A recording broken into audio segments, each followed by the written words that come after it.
I was born in Springfield, Illinois in 1940, and my father and my uncle co-owned a business called a wholesale Lincoln Candy Company, a wholesale candy and tobacco business. And when I started high school, I walked to that business. It was 9 or 10 blocks, and worked from during high school.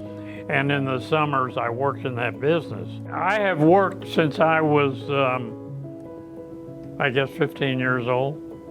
And when I went to Washington University, I worked in the girls' cafeteria to wash dishes and pots and pans for 1 year. And then the second year, I was able to check the girls in. And there's a funny story.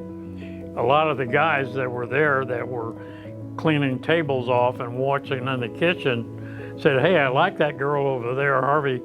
Can you get me her room number, name, and phone number?" I said, $5.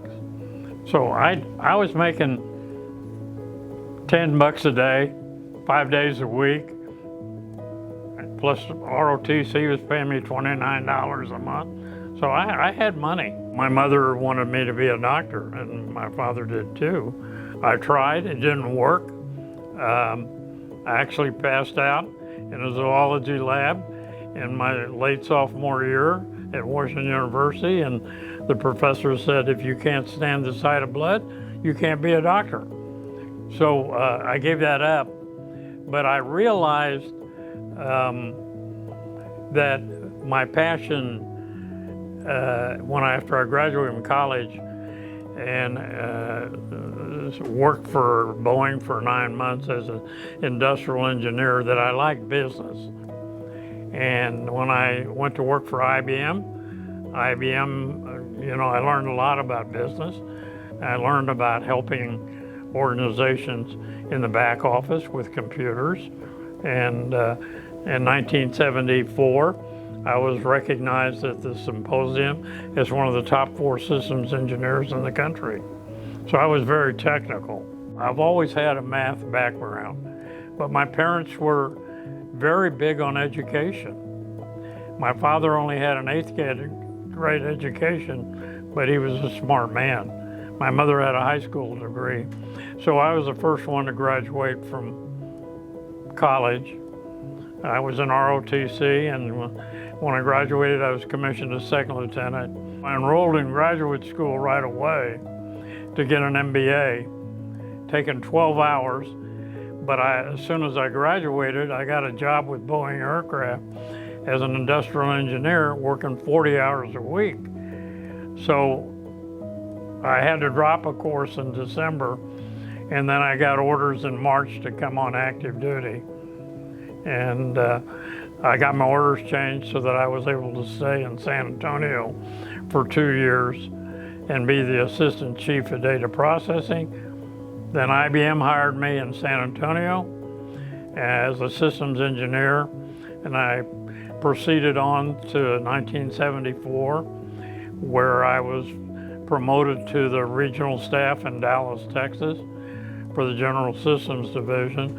And then in '76, I went to Kansas City as systems engineering manager, and I stayed there 2 years. And then my family wanted to come back to San Antonio, so the job opened up in San Antonio as systems engineering manager. I came back here in 1978.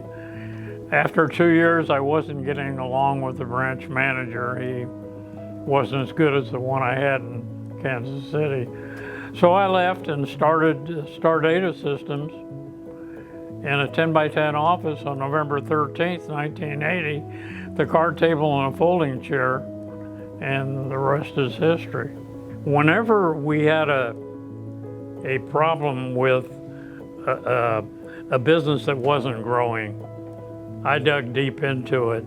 And one day, I'll never forget, we were having problems in a new business we started, and we had people, it was a 2-tiered business at Sirius, and we were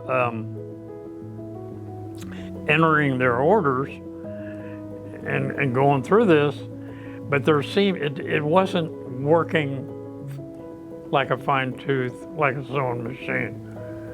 So I took my coat off, undid my tie, rolled up my sleeve, went down there and sat with them for a day and watched them, and then re-engineered the way they were doing it so that it would work. And one of the employees, I guess, hadn't met me, and says, "What's this guy doing wearing a Rolex watch? We're training him to do this job." And they said, "He's not an employee, he's CEO." I would always walk around the office twice a day, once mid-morning and once mid-afternoon. One day I was walking around the office and this one gal was sitting at her desk crying. So I went up to her, I tapped her on the shoulder, I said, "Are you okay? Is something wrong?" She said, "Well, my daughter is 8 years old and she can't get into the house from school." I said, so I shut her computer off and I said, "Leave right now. This is my cell phone number." I wrote it down. "You text me when you get home and tell me she's okay." I said, "Tell me why you're not leaving." She said, "Well, my manager said I couldn't leave till 5 o'clock. So you leave right now." So I walked into her manager's office, closed the door, and I said, "If you ever do that again, you're fired." A senior VP. I had 3 people that had cancer that were running out of sick leave. I went to HR and I said, "Keep them on full salary." Why did you do that? Why did you do those 2 or 3 things? Because I thought it was important. That was keeping them on full salary and eating a little money because they weren't there. That wasn't important to me. But taking care of those people was important to me. But we had a lot of businesses at Sirius. We had the used equipment. We had the 2-tiered business. We had a maintenance business, which I sold off, and the end user business. So I had an opportunity in 1996 to sell off all but the end user business, and I kept that business for me. And I hired I only took a handful of people with me, a couple of handfuls, maybe 40, 50 people out of the 200 or 300, and grew it from 34 million to 1.7 billion in 19 years. And it's all about taking care of people. If I had kept my stock ownership 5 more years, and I was at about 21% when I retired, Sirius got sold to CDW in December of 2020 for $2.5 billion. I'd have got another 500 million, but I made enough. And I have not drawn $1 in salary in 19 years running this foundation. While I have been fortunate to have made money, that I think God wants me to use that money to help others who are less fortunate. And I'd say my foundation's given out, my donor advice funds given out over $80 million. And most of those gifts, people don't even ask me for. Well, I do love to give, and I hardly turn anybody down. And because of my age, I'm 85 now, I'm starting to do some 10-year gifts. I did 2 so far this year. We'll probably do another couple next year, so that I make sure that things are important to me, like the food pantry at UTSA, a 10-year gift, like a gift to the center at UTSA, it's a Najim center, a 10-year gift that works with the business school, another $6 million, 600 grand a year for 10 years. And Haven for Hope. I've had a lot of people of my peers mentor me on things that are basic problems in Bear County where people need help. And homelessness is a big deal. I served on the board of Haven for Hope for 5.5 years. And while I was on the board, I was vice chair and finance chair. They had 685 adults and children there. Today, 1,700. Today, I mentor off and on a dozen people. I probably have mentored 50 to 100 people during my lifetime. And today I mentor new CEOs that are in the nonprofits that the foundation funds to help them. And you know, it's real rewarding because I'm watching them grow.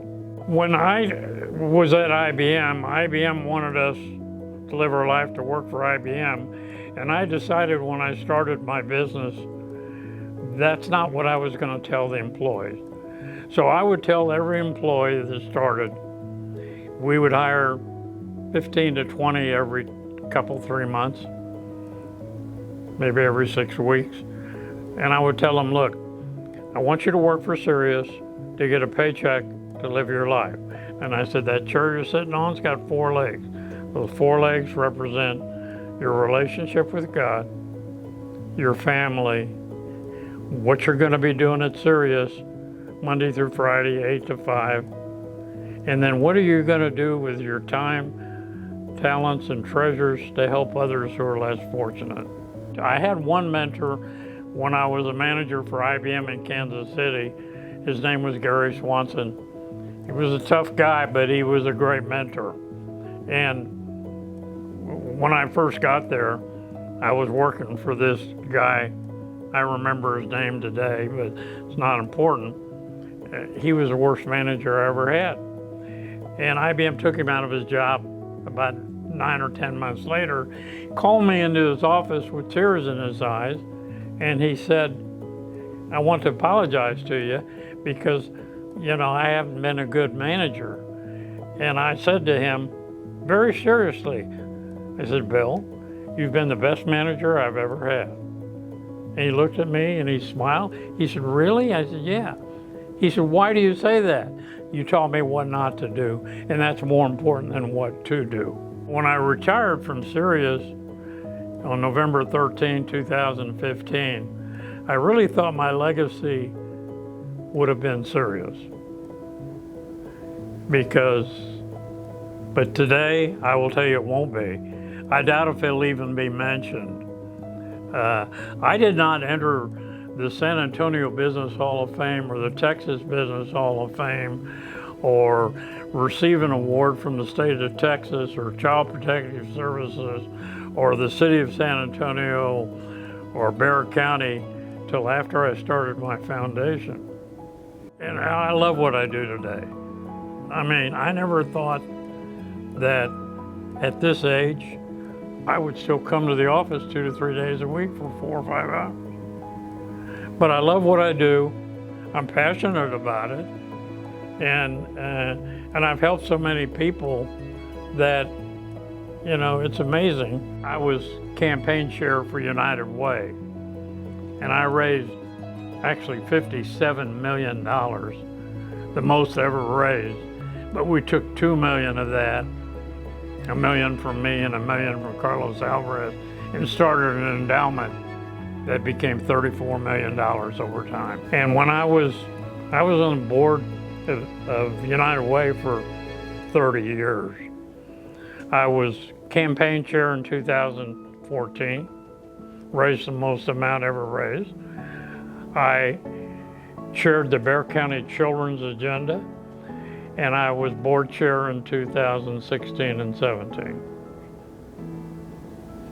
So I believe in giving back. I told the story of an organization that we funded here, and they would bring kids in from low-income schools on a bus that didn't have shoes or dresses or slacks or, you know, anything to wear. And this organization had brand new clothes, would fit, and so Melissa and I went there. She's now president. Melissa and I went there. We were assigned to this one girl, so we got her a dress, a couple dresses, and some slacks and a blouse and some shoes. And then we handed this little girl, 7 or 8 years old, a little plastic Dob kit that you used to get on a plane when you'd fly overseas. And the lady was unzipping it and pulling it out, and she said, this is a hairbrush, this is a comb, this is some shampoo, this is some soap, this is some toothpaste, and this is a toothbrush. And it was the size for a child. And the little girl picked it up and she said, is this mine? She said, yes. Why do you ask me that? She said, well, there's 8 of us in our family. We share one toothbrush. I took my wallet out. I took out my American Express card. I gave it to Melissa. There was a H-E-B or Walgreens next door, and I said, go buy 8 toothbrushes right now. Came back and I gave those toothbrushes to that little girl to take home so that her parents and siblings would each have their own toothbrush. So I would say in my speech, if you think it's okay for a family of 8 to share one toothbrush, then I'm not going to ask you to give to United Way. But if you don't think it's right, then I am asking you to make a donation. My parents wanted me to be a doctor, so one of the largest organizations I've funded with it's almost $12 million, is a children's hospital. And one of the last big gifts I gave them was $5 million for a surgical suite for children in the hospital, and they put my name on the side of the building. So when we did the ribbon cutting for the gift, and so I looked up and I said to my mother, I said, I know you're disappointed that I wasn't a doctor, but my name's on the building where they work.